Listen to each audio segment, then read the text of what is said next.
Good afternoon, everyone. This is Brendan Jordan with the Great Plains Institute. I think we're going to go ahead and get started.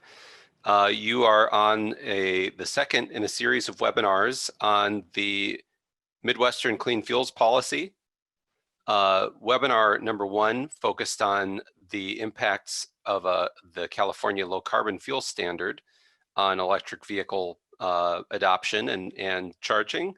This second webinar will still be focused on electric vehicles, but this time we're turning to the Midwest and looking at how a policy like this might impact electrification strategies in our region. We have some great speakers lined up for today, and we'll introduce them as we get to that section.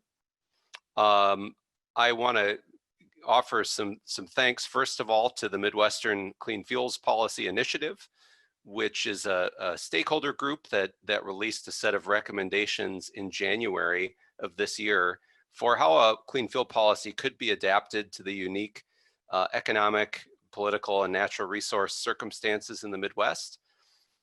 We will be sharing some information about that initiative. You can also learn more about that initiative through the white paper, which we'll share a link to at the end.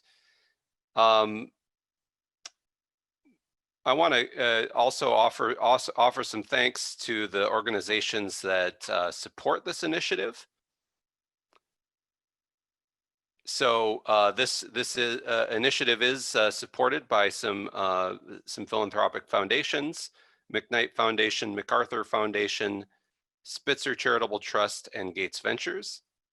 We also had some terrific help today pulling together the content for this webinar. So want to definitely give a shout out to CALSTART, Cal ETC, and Plug in America for some very appreciated contributions. The speakers are listed here today. We'll first be hearing from Jessi Wyatt with the Great Plains Institute, who will share some modeling results for how what kind of financial impact a clean fuel policy might have on electric vehicle business case and different use cases in the Midwest. Then we'll be hearing from a few different stakeholder perspectives: Campbell Scott with CalSTART, Anjali Bains with Fresh Energy, Nick Martin with Xcel Energy, and Tom Van Heeke with General Motors. We will save questions and answers for the end. And the way that's going to work is through your Q&A function. So feel free to, if a question comes to mind, feel free to write that down. It would be great to have a list of questions ready to go when we get started. I think with no further ado, I'm going to hand things over to my colleague Jessi with the research program at Great Plains Institute, who's been doing a lot of thinking about how a clean fuel policy would play out on the ground. Jessi, it's all yours.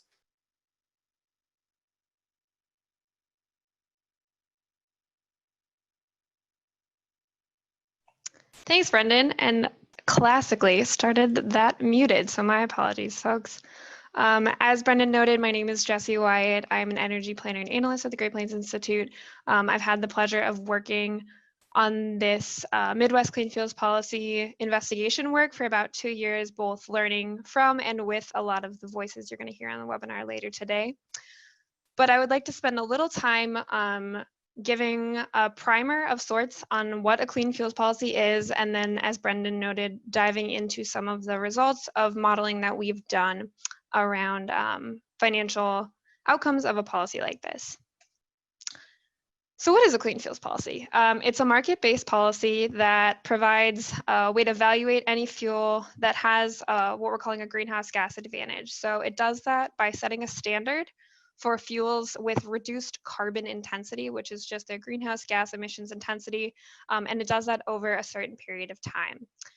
So that market approach, by setting a standard, results in a GHG credit market, and that market establishes incentives for all alternative fuel producers to lower the carbon intensity of their specific fuel through any number of means. That could be efficiency improvements to their production process, switching to lower carbon feedstocks, decarbonizing the supply chain of their production, etc.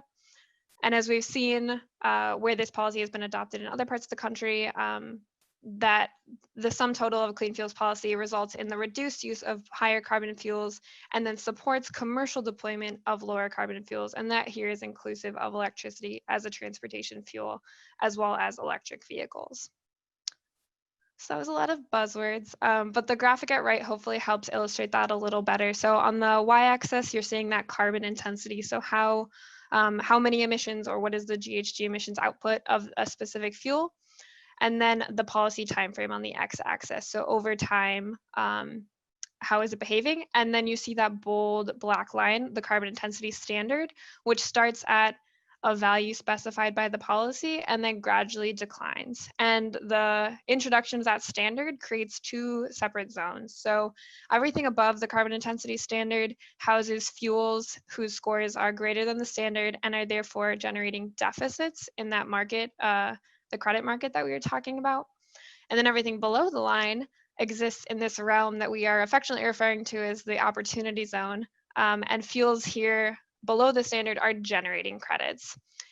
So as noted at left, the fuel producers above have to compensate somehow for that deficit that they've created by having a carbon intensity score above the standard.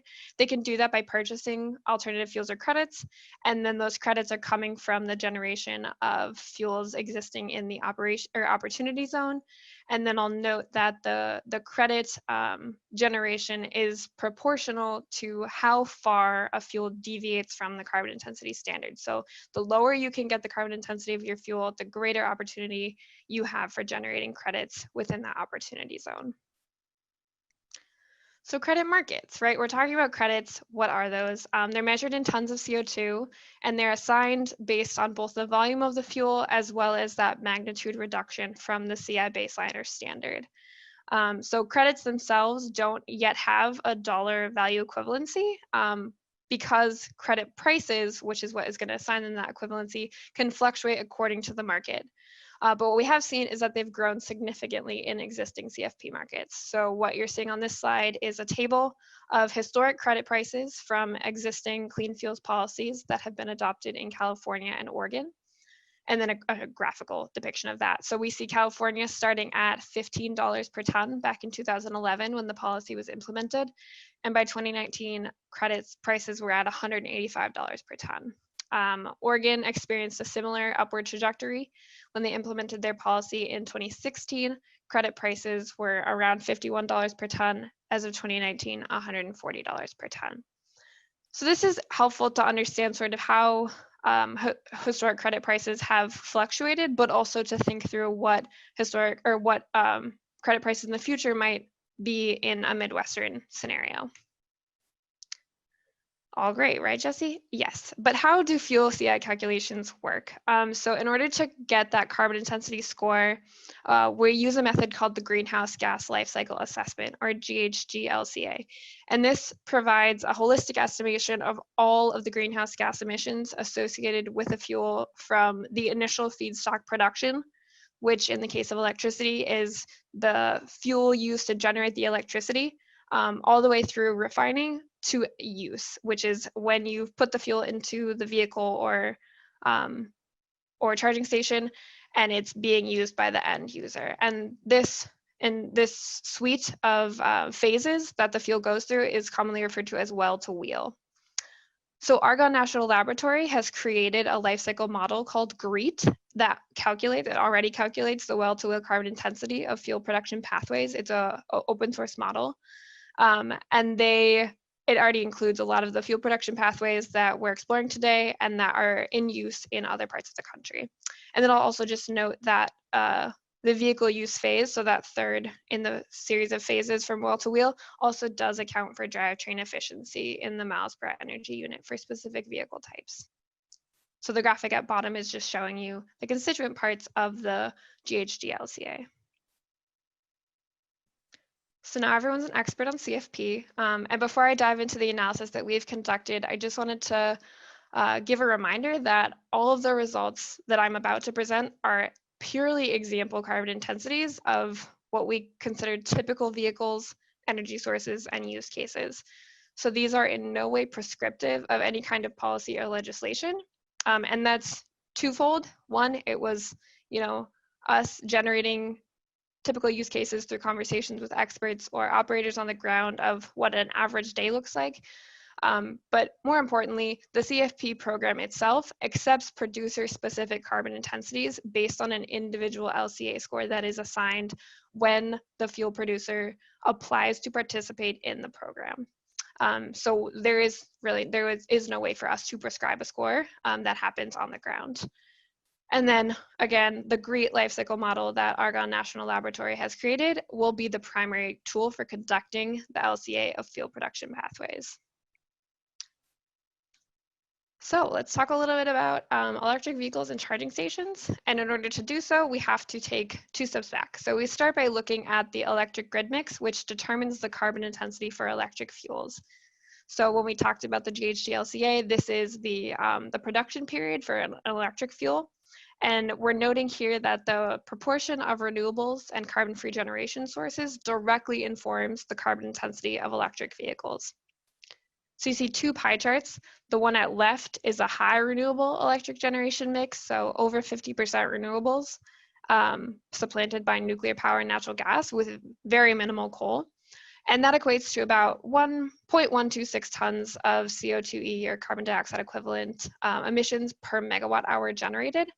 In contrast, at right, we have a generation mix that's higher fossil, so almost 50% coal, with some natural gas, nuclear, and other renewables, and that equates to about 0.518 tons of CO2e per megawatt hours. So this is key to understand in that the way the carbon intensity score is being calculated, the fuel generation mix is a key component. The other important part of a carbon intensity score for electric fuels is informed by the vehicle type. So you're seeing 2 graphs of carbon intensity for, at the top, gasoline alternative vehicles and charging stations, and then below, diesel alternative heavy duty vehicles. The point here is just to show how the gasoline and baseline standards, which are both shown at the bottom of each graphic, are sitting somewhere in the mid-90 grams per megajoule. Grams per megajoule is the standard metric for measuring carbon intensity across various fuel types. And then we contrast that with the 3 use cases that we looked at for our analysis, which were 3 generation profiles. So we had 100% renewable sourced, where we saw a carbon intensity score of 0.2. We have an electric utility with about 50% renewables, which was sitting in the low 20s, 23.2 grams per megajoule. And then we have the regional grid, so EMRO, the Mid-Continent Reliability Organization, which is a electric system geography that encompasses most of the mid-continent. And if we look at the carbon intensity of all of the fuel generation within that geography, it's in the low 30s, right? So by and large, we see immediately that the carbon intensity for gasoline alternative and diesel alternative vehicle fuels are competitive compared to the baselines. And then the other thing to note on this slide is that as we recognize different efficiencies in what electric vehicles are replacing, so here gasoline alternative versus diesel alternative, there is a slightly different accounting mechanism for what the resulting carbon intensity score is. So that's why we see a slight difference in the score for the diesel alternative than for the gasoline alternative. So we saw the electric fuel scores for EVs and charging stations, but how do those compare to other alternative fuels? We have here the 3 electric fuels denoted by a lightning bolt. And they are falling in the lower range of this slide, which shows other alternative fuels like ethanol, where there are various management practices. So the second, I guess you can see my mouse. The ethanol with 100% renewable natural gas energy for its processing, and then soil carbon management during the feedstock production, has a CI of 3.9. Pulling out a couple of examples, we see renewable compressed natural gas has a CI of 35. Ethanol average, which is a very blanket average, sits around 55. So this is just to illustrate where the electric fuels are in terms of a competitive market with other alternative fuels.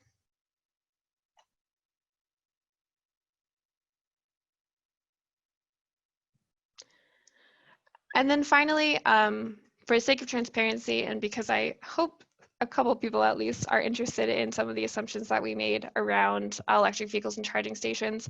As I noted, the electric generation mix as well as the vehicle type impact the CI score, but so does the use. And so to model what an quote unquote average use case looked like for different vehicle types and charging stations, we had to make assumptions about things like the miles per kilowatt hour, as well as the average daily kilowatt hours, and then the annual kilowatt hours supplied and daily kilowatt hours used. And this is to highlight that we did 5 vehicle type use cases. So we looked at passenger light duty EV, we looked at electric school buses, electric delivery trucks, electric transit buses, and heavy duty utility forklifts.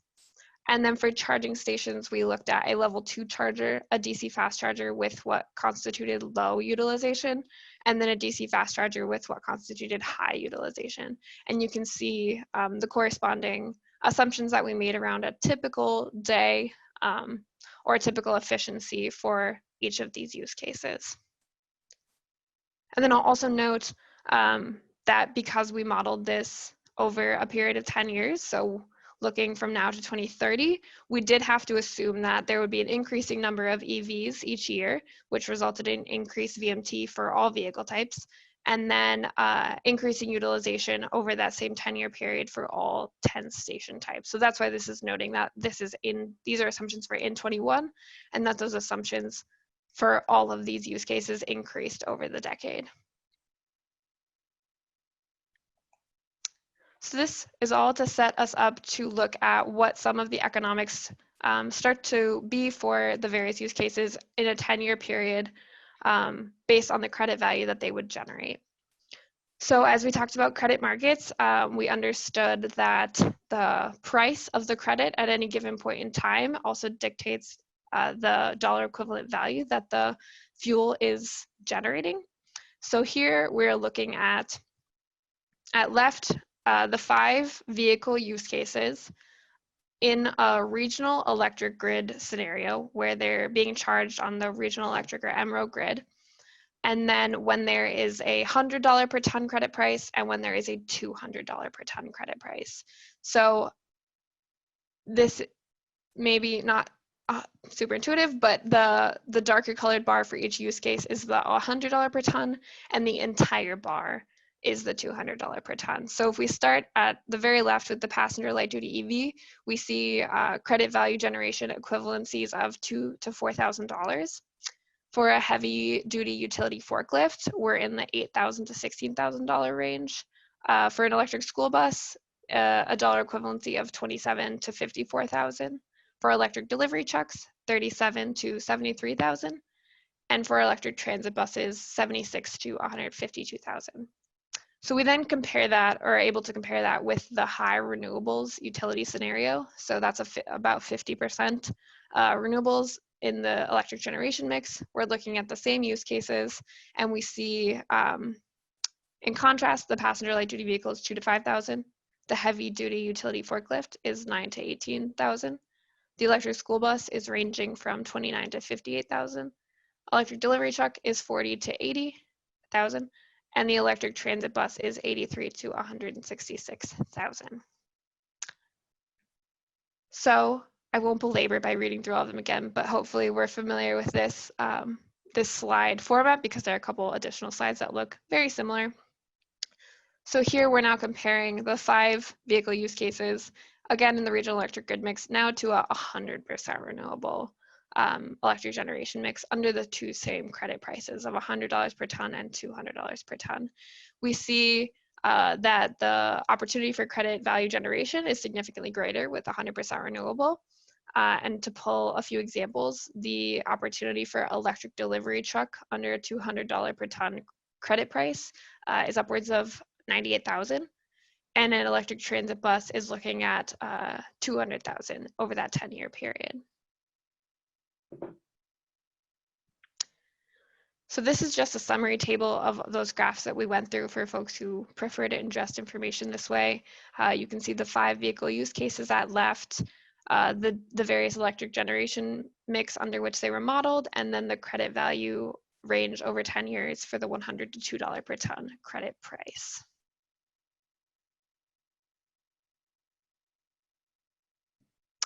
And we did the same analysis for our charging stations. So we looked at the regional electric generation mix. We looked at the breakdown of $100 to $200 per ton credit prices. And we found that for a level 2 charger, 10-year values range from 22,000 to 45,000. For a DCFC with that low utilization, values range from 131,000 to 261,000. And for a DCFC with high utilization, values range from 351,000 to 702,000. We contrasted that with the high renewables scenario, which found slightly greater credit value generation, upwards of 826,000 for a DCFC with $200 per ton credit value, and 306,000 for a DCFC under a $200 per credit value with low utilization. And then we looked at the same comparison of the regional electric with the 100% renewable, finding significant gains in the opportunity for credit value generation for all 3 types of charging stations. The level 2 charger is then looking at a $33,000 to $67,000 credit value accumulation. The DCFC with low utilization ranging from 195 to 390,000, and the DCFC with high utilization ranging from 524,000 to a little over $1 million.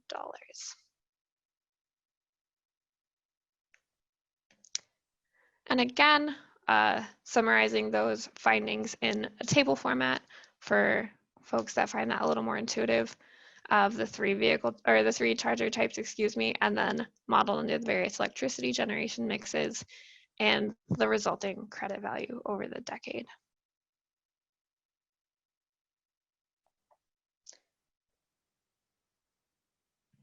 So with that, it was a high-level summary of the modeling that we've been doing, but the results find in some there is significant opportunity for all electric vehicle types that we modeled, as well as the 3 charging stations, even level 2, which may not have intuitively seen the same amount of opportunity. But we want to call attention to an opportunity for everyone on the call, which is the opportunity to submit feedback. So you will all be receiving final drafts of 2 case studies, one that focuses on electric vehicles, another that focuses on the charging stations. After this webinar, the content housed in the case studies mirrors what we've just now talked through today.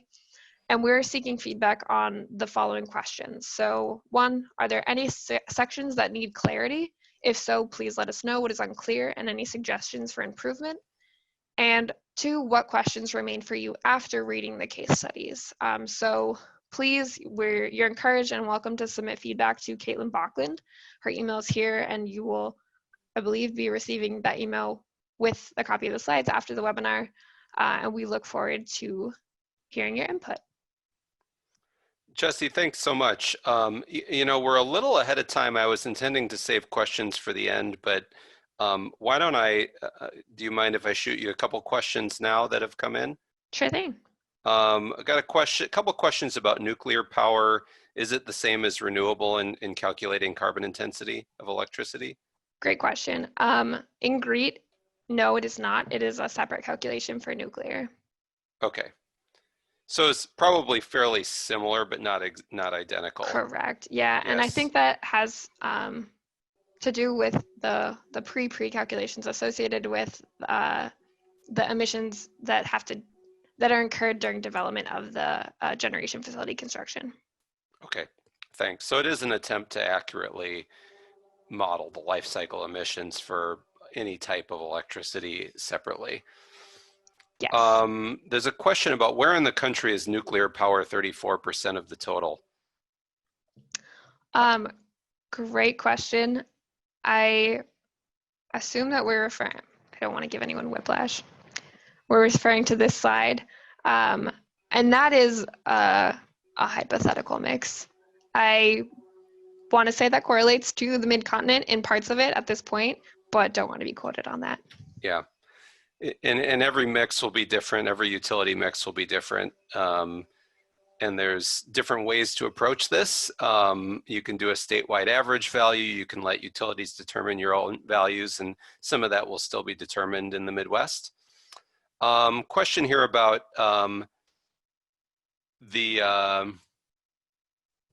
would the owner of the EV or the charging station increase their cash flow by these amounts?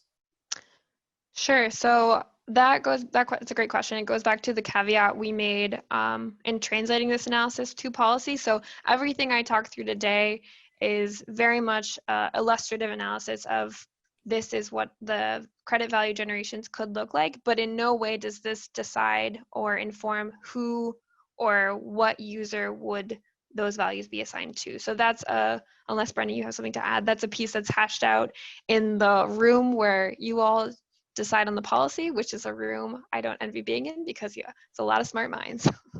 Sounded a little bit like you're going for a Hamilton reference there. The room where it happens. Anyway, there's a question about double dipping. I think this is maybe I'll take a crack at this one.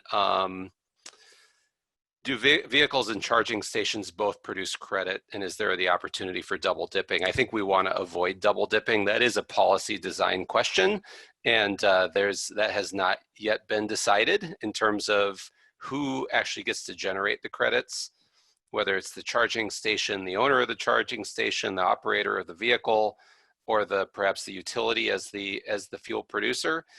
Those are policy design questions, in terms of the distribution of where that revenue starts and where it ends up. But that is, the total amount, right? So you would want to make sure that you're not double dipping. And then there's a few more questions coming in, but I think in the interest of time, we're going to hold these and see if we can get back to those at the end. And appreciate that a lot of you are figuring out how to use the Q&A feature. So feel free to keep those questions coming in, and we'll try to get to as many as possible at the end. I think we're going to move over to our panel at this time. And the first panelist I would like to introduce is Campbell Scott with CALSTART. Campbell, you can take it away. Your audio is a little rough. Is this any better? That's much better. Perfect.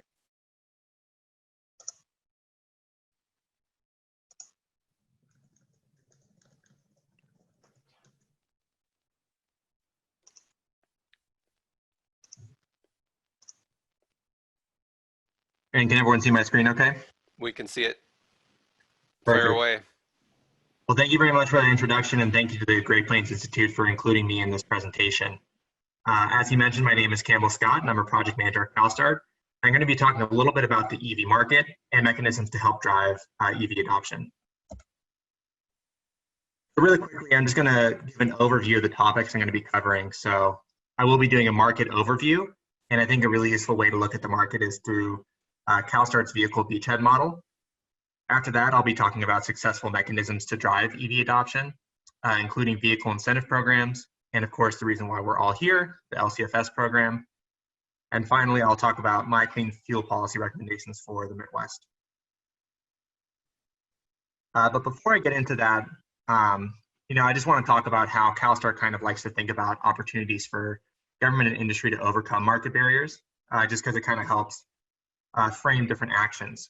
And so we have these kind of four categories. So one is enabling industry. It's the idea that promoting innovation, expanding model availability, and supply chains. There's policies and actions, which are regulations and requirements that could promote zero-emission vehicle adoption or require it. There's also financial incentives, which improve the cost of owning and operating zero-emission vehicles. And finally, there's non-financial incentives. So things that make operating zero-emission vehicles a little bit simpler or maybe more attractive to fleets. So now I'm going to get into kind of the EV market overview through the vehicle beachhead model that CALSTART's devised, which is really an example of enabling industry. This model is kind of a framework for promoting innovation and expanding model availability and supply chain. You'll see here on the screen is CALSTART's beachhead, vehicle beachhead strategy. And so we devised this beachhead strategy for the California Air Resources Board 3-year investment plan. And so the idea here is that zero-emission vehicle deployments are going to come into waves. And so our beachhead strategy targets applications where zero-emission technology is most likely to succeed first. So these might be vehicles where the vehicles come home to the depot at night to charge, or maybe they have lighter duty cycles. And so, you can see we have 5 different waves represented here. We have wave 1 being transit, wave 2 being delivery, wave 3 being medium freight, wave 4 being heavy regional freight, and wave 5 being corridor long haul. Now this was made a few years ago, but so far what we've seen is it does track pretty well. Right now we've seen that there's zero emission transit buses available in the marketplace along with industrial lifts. So wave 1 has kind of happened. We see wave 2 happening as well with Change's class 5 delivery van, for example, and Orange EV's yard tractor. And next we're going to start seeing freight coming online maybe in 2021. Wave 4, heavy regional freight, including Tesla's much anticipated semi, Max e-refuse truck, and others are going to be coming in 2021 for the most part. And finally, in 2022, we're going to start seeing corridor long haul vehicles in the market, such as Nikola's FC tractor coming in potentially 2022.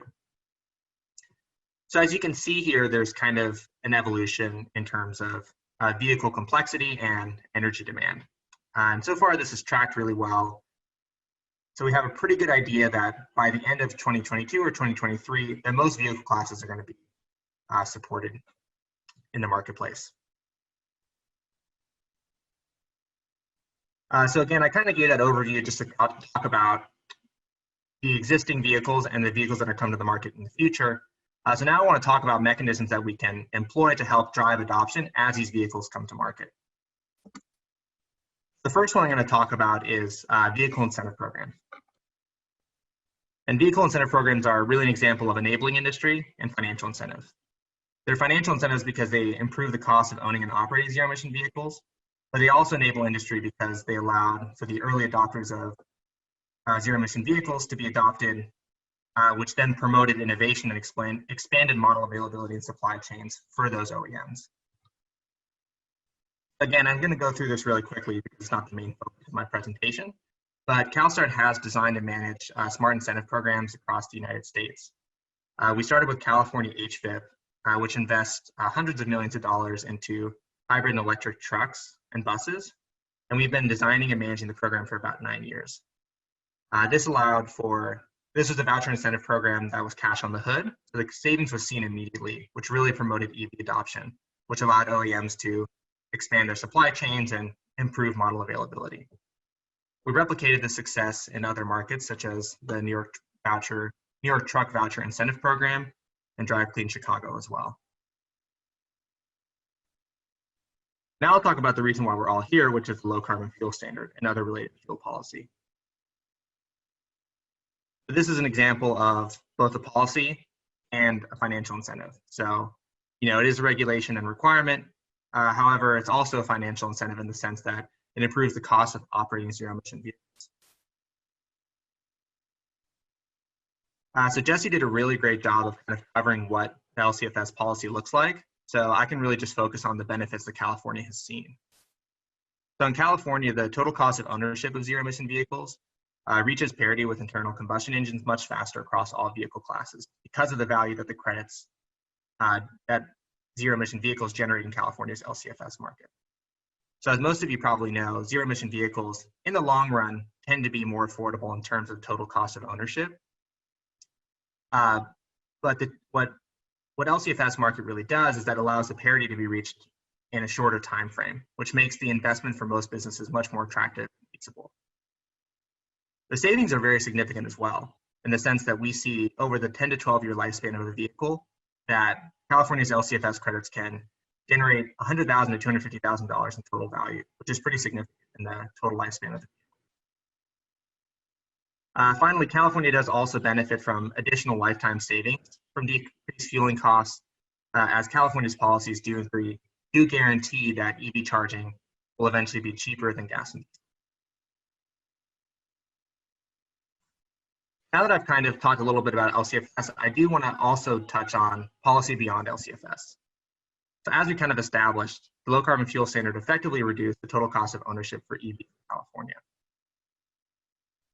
But it can also increase the regulatory market going forward. So what we saw in California, really championed by the California Air Resources Board, is the recent passing of the Bains Clean Truck Rule, which stipulates that OEMs have to sell a certain percentage of vehicles as electric by in the next few years.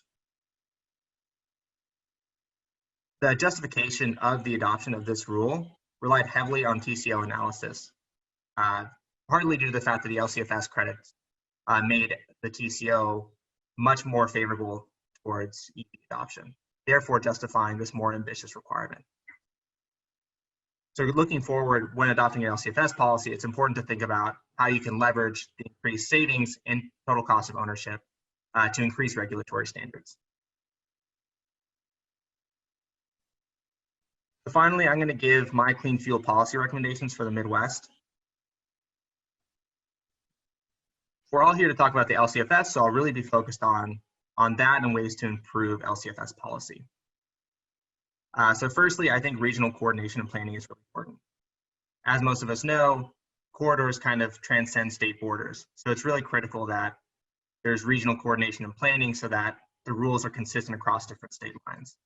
And this is even beyond just LCFS. It's important that there's consistent rules in terms of sale of different alternative fuels and of the generation of different alternative fuels as well.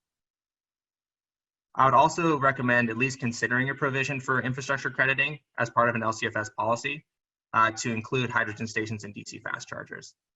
This could help, at least in parts, solve the issue of the chicken and the egg, where infrastructure crediting could make the development of infrastructure more affordable and therefore lead to increased development of infrastructure, which allows for easier adoption of zero-emission vehicles. Finally, while you're putting together an LCFS policy, I think it's really important to consider how a reduction in TCO can justify ambitious adoption regulation in the future, like we saw in California with the Advanced Clean Truck Rule. I think that's about all the time I have, but if you guys have any questions or want to be in further contact with me or CALSTART, please feel free to reach out. Again, my name is Campbell Scott, and I'm a project manager at CALSTART. You can reach me at cscott@calstart.org. Well, thank you very much, Campbell. And you'll be sticking around for the Q&A, and please feel free if you have any questions to enter those in the Q&A box. Next, we turn to Anjali Bains with Fresh Energy.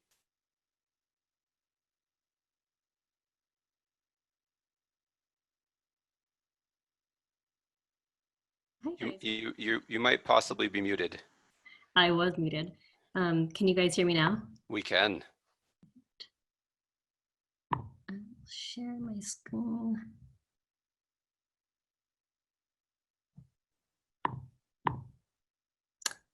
And are you guys seeing my presentation right now?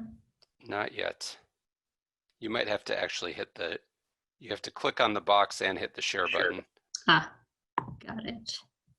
Here we go.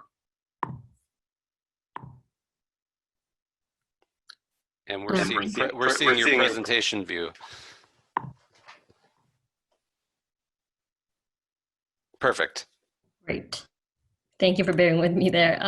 Got it perfect in the practice, but not in the actual run. Hi, everyone. Thank you so much for having me.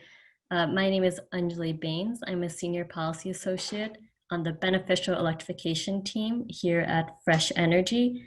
Fresh Energy is a nonprofit clean energy policy group located in Minnesota.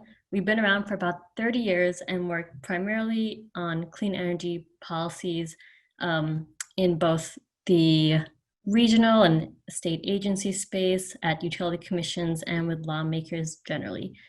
Most recently, we've been heavily involved with passing the clean car standards here in Minnesota. Today, I'll be giving a background on why we're pursuing a clean fuels policy in the Midwest in the context of larger transportation electrification trends that are happening in Midwest through the lens of Minnesota. I'll also give a review of existing or proposed transportation electrification policies here and how we might think about building equity into the broader policy ecosystem. So starting off, I just wanted to bring us back to the reason why many of us are even pursuing transportation electrification as a means to reduce climate change. A few years ago, the IPCC issued a special report on global warming that basically said in order to keep global warming at 1.5 degrees Celsius on average across the world, we would have to reach carbon neutrality by 2050. That is now a science-based goal that many of us in the clean energy industry have accepted as the right goalpost to be working towards. But numbers alone don't tell the whole story of what will happen if we don't act. To that side, we can turn to journalism, and actually the New York Times Magazine published a stunning and really powerful piece last month explaining a portion of the human pain and harm that can come from drastic climate change without us taking action now. I highly recommend everyone should read it. It has a very effective combination of storytelling, photos, and graphics to make its points. And it does a good job of grounding us in why we do the work we do. One of the striking elements of that piece is when they posited that by 2070, without action on our part, 19% of the world's population would be living in barely livable hot zones. And those are the areas in red you can see on the screen. It's important to note that this is, defining the worst of the worst in terms of rising temperatures, and that as these areas experienced barely livable forms of heat and temperature rising, the rest of the world would have also experienced increasing temperatures, rising sea levels, and more extreme weather. Closer to home in Minnesota, we don't have to wait for the future to see the effects of climate change here. We've actually seen it in many ways, including in the increase in rainfall we've had over the last 130 years. Here you can see that between 1890 in the top left, all the way down to 2010 in the bottom right, the amounts of precipitation above 30 inches has grown enormously across the state and is moving further and further to the northwest. What this means in real life is more extreme flooding, more adverse impacts to rural communities, as well as our transportation systems and our housing and living infrastructure. But climate change isn't the only reason why we should be pursuing more transportation electrification. Improving air quality is also an important co-benefit. In this graphic that the Minnesota Pollution Control Agency put forth in its The Air We Breathe report in 2019, they showed why electric vehicles, and especially electric vehicles charged with renewables, were so important to reducing air pollution in the state. You can see here on the left that a typical well-to-wheel car emission for a gasoline vehicle would include over 11,000 pounds of carbon emissions equivalent emitted, with about 6.5 pounds of nitrogen oxides and about 0.4 pounds of fine particulate matter. Electric vehicles, even while charged on the grid, would contribute to significantly less carbon dioxide, as well as to NOx, and no significant change to fine particulate matter, which would occur in this case at the source of energy generation or electricity generation. But the electric vehicles charged with renewable energies could see zero emissions of both carbon and nitrogen oxides, and also drastically reduce that fine particulate matter. So this is making the point that as we think about why we're pursuing a clean fuels policy in the Midwest, we can look forward to both climate change benefits and health benefits, which take on extra importance when we consider that the air pollution risk and exposure is unequal in both Minnesota and across the Midwest. This is also from the Minnesota Pollution Control Agency, and it shows that communities of colors, as well as lower income renters, are at the highest risk of pollution, with on-road vehicles and off-road vehicles contributing a high portion of that risk. So this underscores just the vast need of pursuing transportation electrification and making sure that our air is being cleaned up as well. And I'll come back to equity in a little bit later in this presentation. In addition to the climate change and health benefits, electrification, when paired with utilizing available grid capacity and renewable energy can decrease system costs for all ratepayers.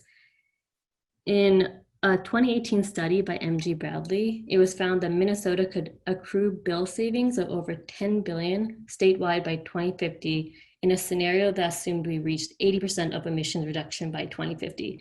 So that's not even the full extent of the emission reductions we need, but it shows that there is significant cost savings to be had across all ratepayers, whether or not you own or use an EV, by pursuing more electrification. This theory and forecast was proven a reality recently in California, where another group, Synapse, found that the two utilities with the most EVs, Southern California Edison and PG&E, they saw that EV drivers provided over $800 million more in revenue and benefits to the system than costs, and a portion of that was seen by customers in bill savings. A low carbon fuel standard here will contribute to reducing both the upfront cost of purchasing electric vehicles and help place pressure to ensure that EVs are charged with clean, least cost renewable energy. So it actually can help both in that upfront consumer savings and in that system-wide saving by making sure that we are charging on the lower cost, cleaner energy. So having gone over the climate, health, and cost benefits of transportation electrification, we can really see that the best policy is that which can get to the intersection of these three elements. And any policy that can support increased electrification with these three elements in mind are really the types of policy that we at Fresh Energy and more broadly across the clean energy industry are interested in pursuing. And luckily, Midwest Clean Fuel Policy has the opportunity and advantage of being able to contribute to all three of these elements. Of course, there's a lot of work to be done to achieve a zero emissions future for transportation. As part of the Pathways to Decarbonization report, which was commissioned by the Minnesota Department of Transportation, dramatic emissions reduction are needed between now, which you can see on the left, versus reducing zero emissions in 2050. While this is just one possible scenario of how to reach those zero emissions, I thought it was important to note how big of a contribution electrifying the light duty, medium duty, and heavy duty electric vehicle industries would be in order to meet those goals. As I mentioned, this is just a scenario, so the specifics of how we actually reach those zero emissions will be determined by what policies we adopt and when. Here is just a summary and example of some existing policies that support transportation electrification in the Midwest or are being pursued. As I mentioned, Fresh Energy is Minnesota-based, so these are for mainly Minnesota, and each state in the Midwest has its own unique political considerations, utility and commission priorities, and legislative agendas, but many of them are pursuing similar types of policies in order to get to that electrified transportation system. Just making a note here that other electrification policies could include clean car standards, such as a Clean Cars Minnesota that's taking place, as well as regional policies where local transit agencies contribute or commit to a certain portion of their transit vehicles being electrified. It includes EV programs from utilities that support charging options for both residential and commercial customers, as well as expanding public charging.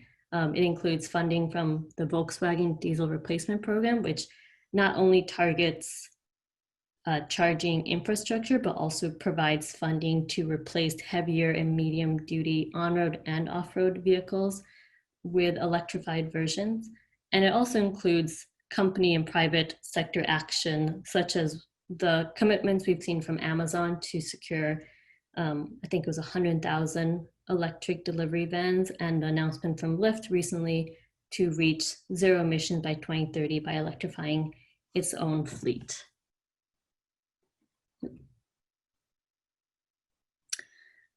In this context, the Midwest Clean Fuels Policy is a really nice complement to add. As I mentioned, there's no silver bullet for accomplishing electrified transportation system, and each of them and the areas they target are really how we'll get to that immense reduction in emissions in only 30 years. And the Midwest Clean Fuels Policy, because it provides both an opportunity to bring in new funding to spur electrification in transportation, not only in light duty vehicles, but across all types of vehicles, makes it a really compelling policy to pursue in the Midwest. This is made ever more important in our current situation where we have immense economic upheaval in the midst of a health crisis. There is going to be a lot of pressure on public sources of funding for transportation electrification initiatives, especially from the state and regional, as they focus funds and resources on meeting immediate needs related to the pandemic and economic disruption, as they should.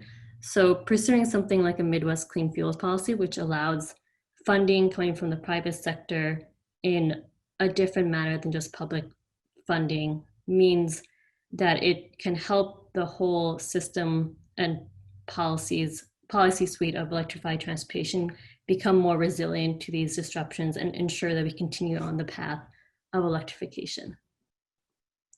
The current upheavals has also elevated equity and racial justice as important goals to include in all of our collective actions to rebuild the economy and our society. So I wanted to use this as an opportunity to also emphasize that we have a real opportunity here to not only electrify, but truly transform how we as a society moves. As many before me have highlighted, even before the pandemic, electrifying transportation was an opportunity to forge a new path of inclusion and equity so that the future we're building can truly benefit everyone. What does this exactly mean? Examples of what it actually means to build equity into transportation electrification and policies are varied, and I'm really here to provide an example of different elements to consider. The first part of that is figuring out how we tell the story of our different transportation electrification policy and who is part of the narrative.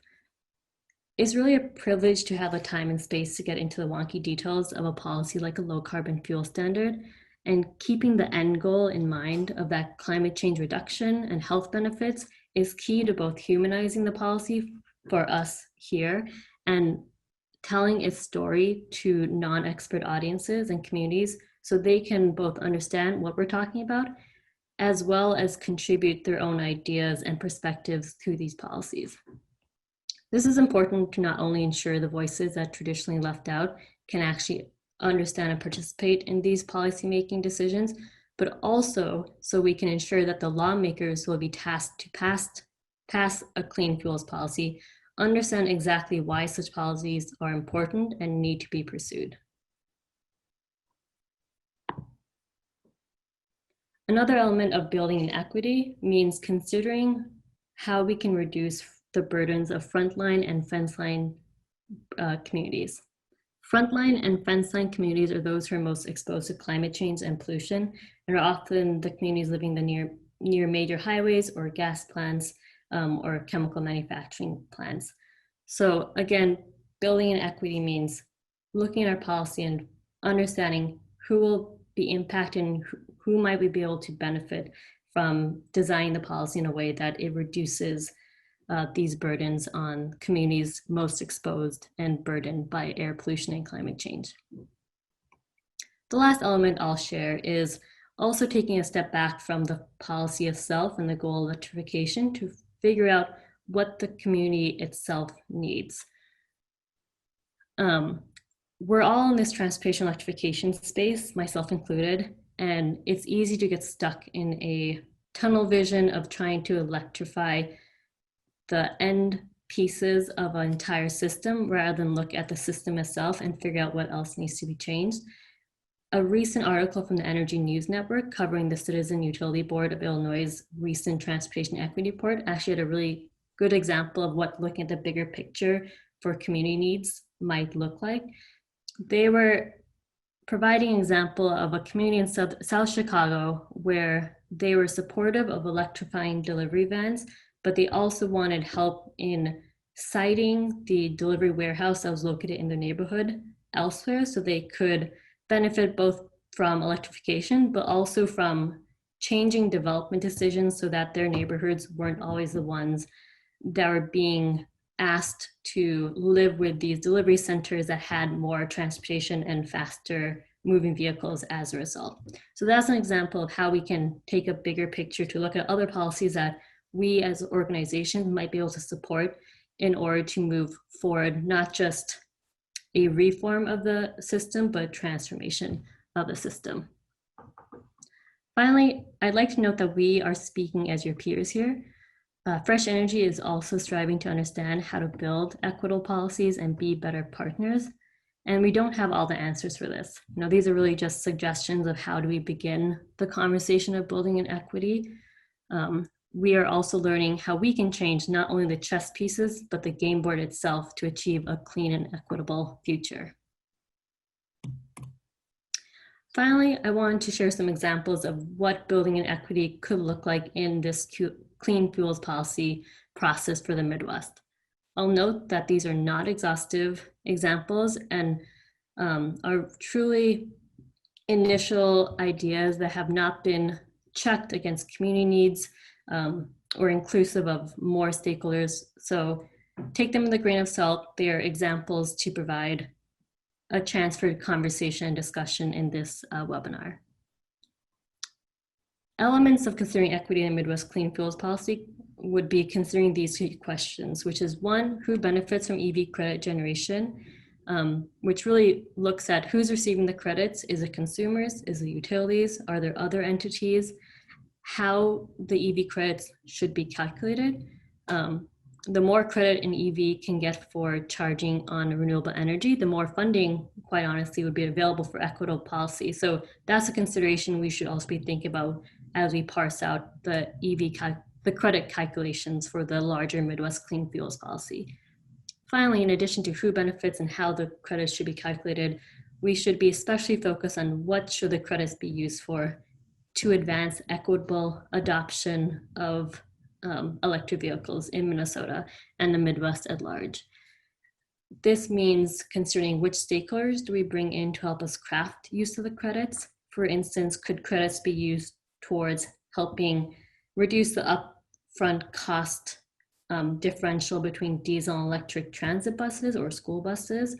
Could we ensure that those buses that we electrify are first prioritized to be placed in communities with the busiest transportation corridors and who are most burdened by air pollution? Other elements to consider is, can the credits be used for consumer rebates? And if we do it for consumer rebates, who are we targeting? Which groups of consumers? Is it all consumers? Is it lower income consumers? And how can we make sure that the rebate itself is structured so that it can be applied at the point of sale and doesn't have to come through a tax rebate or any other sort of rebate that might come after a purchase decision is made? As I mentioned, we are still in the early stages for deciding how a clean fuels policy can apply to EVs in Minnesota, which also means we have an opportunity to include more voices and build an equity from the beginning of this process. So that will end there. Thank you so much for your time, and thank you to GPI for inviting me to be on this panel. We at Fresh Energy are really excited to be part of these efforts and contribute our share to accelerating the transportation electrification space. Thank you. Thank you so much, Anjali. We'll move on now to Nick Martin with Xcel Energy and hear the field producer perspective. Great, thanks, Brendan. I am sharing my screen now, and I might have to ask you to help me on the moving out of the presenter mode. What do you see? We see presenter mode. And that it should be just which window you select when you do share. You should be able to select one that looks more like the presenter view. Okay, just a second.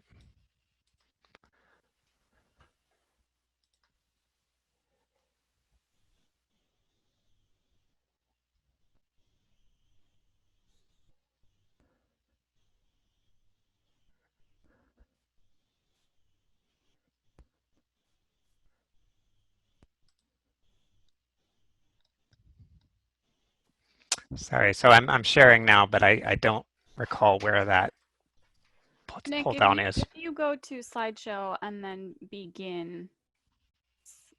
Just put my own screen in slideshow. Yeah. Does that work? We're still just seeing the PowerPoint mode, as in the PowerPoint interface.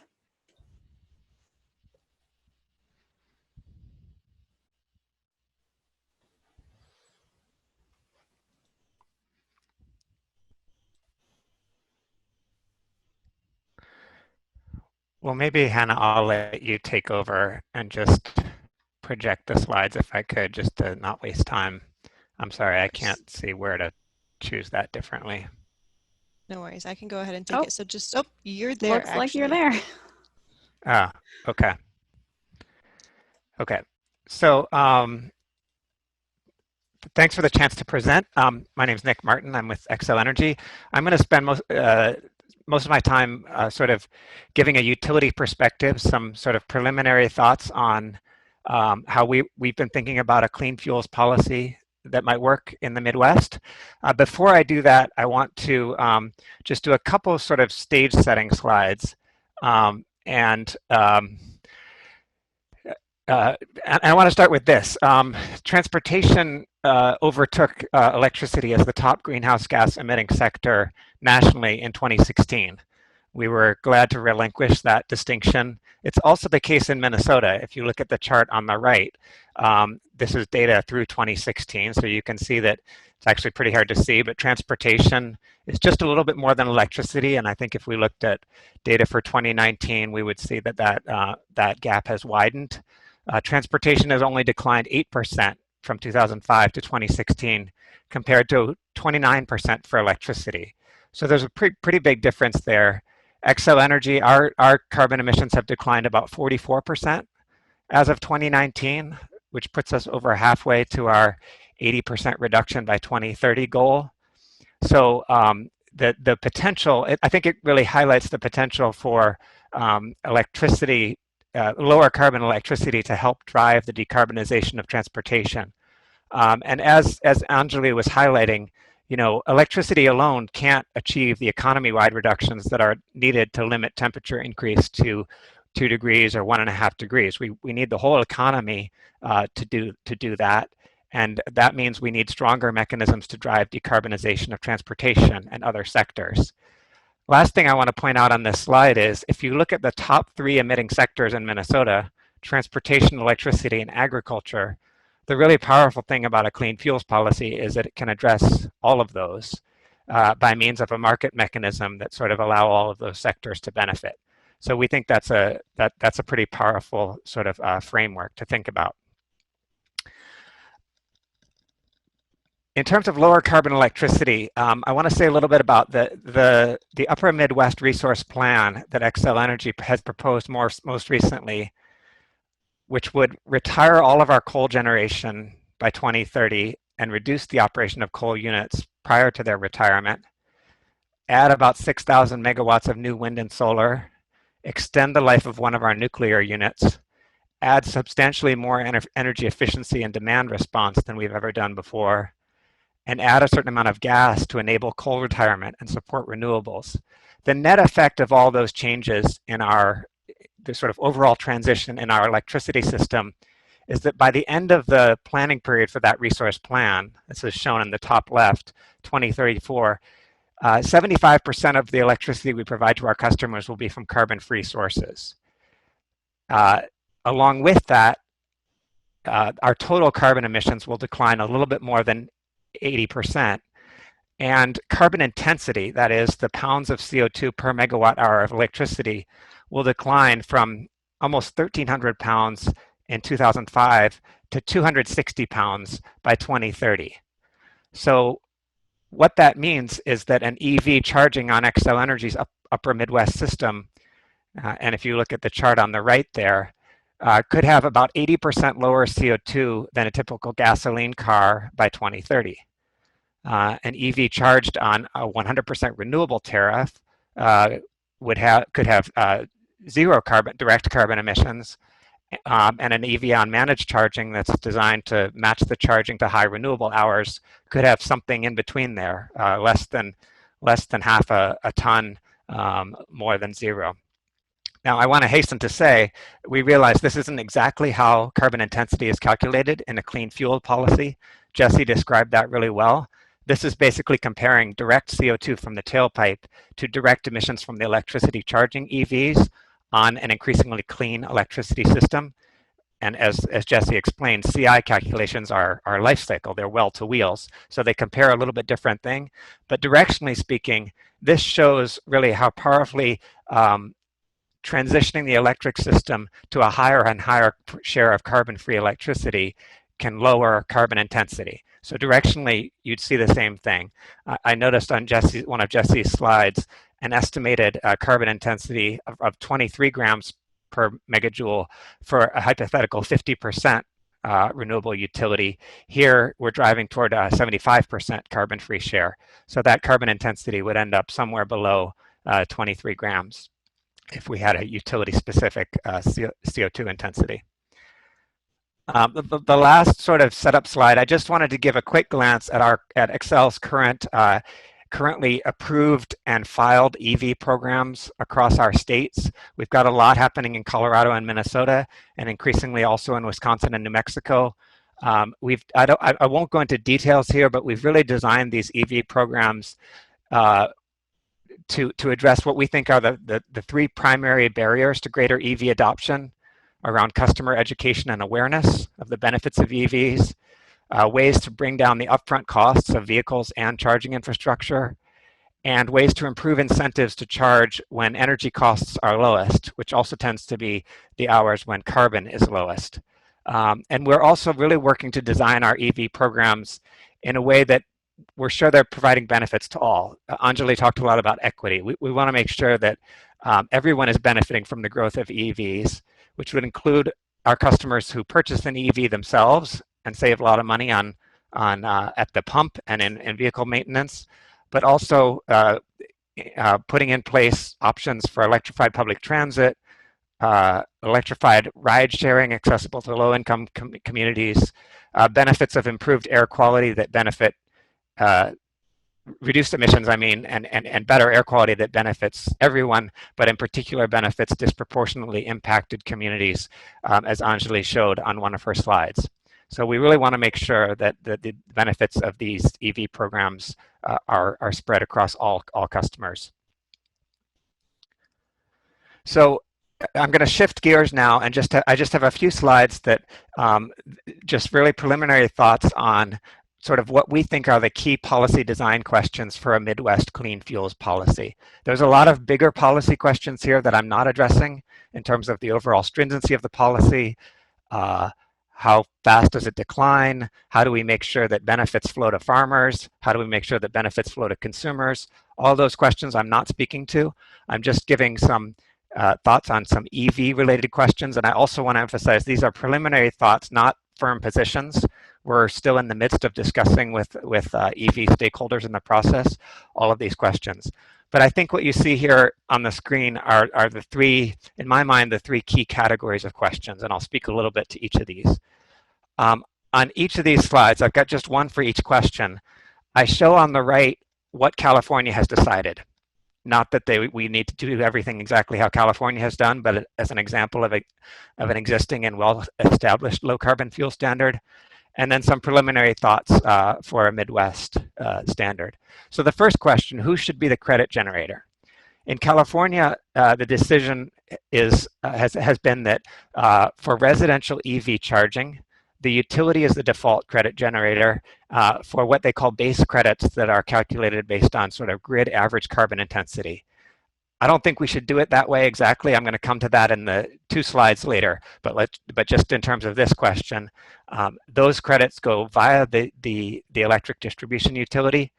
There are some other categories of within residential EV charging, incremental credits for zero carbon electricity, as well as smart charging, and there's sort of a hierarchy there in terms of how those credits flow. The load serving entity, which would be like the distribution utility as well, the automaker or the EVSC provider, others who can track kilowatt hours and carbon intensity. So those are some of the decisions California's made. There's also, of course, non-residential, like workplace, DC fast charging, fleets. In that case, the credits in California often flow through particular entities that are like the site host or the owner of the charging equipment or the owner of the fleet, the owner of the public transit fleet, for example. And if those entities don't want to participate in the market, they can sort of default some of those back to the utility. In terms of the Midwest policy, we think it makes some sense to flow for residential EV charging for the utility to be a default credit generator, simply because the utility is the only sort of entity operating under public utility commission oversight to ensure that those credit revenues are used for public benefit, for benefit of customers and society. That's the way we already have to justify all of our EV programs. And the utility also is able to meter the kilowatt hours, provide the necessary data to calculate carbon intensity, and so on. For other categories of charging, there's certainly, we have no firm positions as yet. There's certainly arguments to be made for other entities. And as Jessi presented, for example, a fleet owner that's looking for ways to sort of pay down the incremental cost of an electric vehicle, these credit revenues are potentially significant. Second policy question, how should credit revenues be used? This is, of course, very closely related to the first question. In California, there's a general principle that all entities generating credits are required to use the proceeds to benefit their customers and EV drivers and to promote more transportation electrification. We think that principle would make a lot of sense for the Midwest CFP as well. In California, those base credits that are distributed to utilities, a large share of them are allocated by the utilities to what's called a clean fuel reward program, which is for point of sale EV rebates.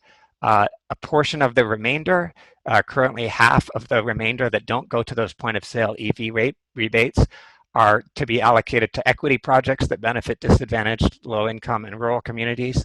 And then there's a portion of the credits that go to ZEV infrastructure crediting and are based on sort of a combination of capacity at full utilization, less the quantity of dispensed fuel. So that's California. I think everything is open for discussion in a Midwest clean fuel policy. We think there's enough challenges still to the upfront cost of a vehicle that if we want greater EV adoption, some level of point of sale rebates probably makes sense. We could also think about charger rebates, some of those revenues helping to pay for more make-ready infrastructure for public charging, EV rates, equity-oriented programs. All of that makes a lot of sense to us. In any of these cases, I think we just need to be able to sort of make a convincing case, for example, to our Public Utilities Commission, that the way we're proposing to use clean fuel policy revenues will translate into benefit to all. So benefit to EV owners, benefit to utility customers who aren't owning an EV themselves, but maybe benefit from downward pressure on rates, benefit to society in terms of reduced carbon and criteria pollutant emissions, and so on. Finally, the third policy question that I think needs to be addressed is how to calculate carbon intensity. And there's been a fair amount of discussion of this in the Clean Fuels Policy group. In California, as I mentioned, California uses, for the base credits, uses a grid average carbon intensity. And so what's shown on the slide here is the sort of contribution of each of these parts of the sort of electricity upstream and power plant and transmission line losses. Those all add up to the life cycle carbon intensity, and California uses a grid average for the base credits and then has ways to generate incremental credits from specific types of electricity. We believe in a Midwest clean fuel policy. we think there we might want to diverge a little from California. We think it's possible to create a rigorous and third-party verified utility-specific carbon intensity for utilities like Xcel, who have invested a lot over time and whose customers have paid to make Xcel's system significantly higher carbon-free share and therefore lower carbon intensity than the grid average. We think it's important that the framework recognize that by providing more an option to get to award more credits, recognizing that EVs plugged into a lower carbon system have a lower carbon intensity. That said, we know that not all utilities sort of have that annual third-party verified reporting of energy mix and CO2 intensity, so that there should also be a state or regional grid average as a default option for utilities or for EV customers whose utility doesn't provide that information. And finally, we think it makes sense to have sort of carbon intensity calculations for EVs that are charged if an EV owner is also a subscriber to a renewable tariff with RECs retired on their behalf. Their, as Jessi presented, their carbon intensity would be near zero, and there should be a mechanism for both that as well as, I think, the most complicated option around managed charging, which really gets into hourly carbon intensity values. So I'm going to stop there. Those, I think, are the three questions, and I'll just close by saying I'm just trying to lay out sort of areas of questions. Those are all things that are still going to be under active discussion as we move forward with a clean fuel policy design details. Thank you. Thanks a lot, Nick. Great overview of some key policy design issues for us to, and we will be thinking those through. Our final presenter is Tom Van Heeke with General Motors with an automaker perspective. Hey, Brendan. I can hear you. And hi, everyone. I'm hoping I will succeed in sharing my screen here. But I didn't start at the front of the deck. We are seeing your slides. Yep. Fantastic. So thanks, Brendan. Thanks, GPI, for convening this really important discussion. Thanks for having us as GM here to share an automaker perspective. It's certainly daunting to go after such impressive presentations from my fellow panelists. Hopefully, what I share here will meet their standards, the standards they've all set. Certainly, I think all that's come before has set a nice foundation for me to share some of our views on the benefits of a clean fuels policy in the Midwest. Like Brendan mentioned, I'm with GM with our global public policy team, and I work on mobility and climate policy issues, including Lcfs issues around the country. You guys are probably familiar with GM being an automaker, perhaps less familiar with the major transformation underway at the company here. Mary Barra, our CEO, laid out a new vision a few years ago for the future that GM sees, a world of zero crashes, zero emissions, and zero congestion. And we're in the midst of making major new investments and transforming the culture and the orientation of the business to march toward this North Star, including, excitingly for me, in our policy division, where we're proactively engaged on a variety of policies that we think can help address the climate crisis while improving mobility for all users. Zero emissions will be the zero that I'll focus on here today. We've got a number of exciting new vehicles coming to our portfolio in the future. Actually, just later this week, Thursday night, GM will be revealing the all-new, all-electric Cadillac Lyriq, which is the first battery electric vehicle in the Cadillac lineup, a new SUV that will broaden our offerings here in the next couple of years. And we've got many more coming throughout the early half of the decade here, adding to the award-winning Chevy Bolt, which is where we sort of started this journey a few years ago. And that's what you'll see a lot of in pictures here in this slide deck. So certainly, one thing I know that Brendan and the GPI team think about a lot, and one thing that's on our minds a lot is the economic opportunity of EV manufacturing in the Midwest, and really research and design, the whole chain here. We know already that even with the market in its sort of early stages still, EVs and clean vehicle manufacturing is actually a major job driver across the Midwest. According to E2, at the end of 2019, the clean vehicle sector employed about 75,000 people across Michigan, Ohio, Indiana, Wisconsin, Illinois, and Minnesota. And again, I just want to stress, this is in sort of the relatively early days of this market and of this industry. Here at GM, our ongoing pivot to an EV future is the key driver of our major recent investments, all focused here in the Midwest region.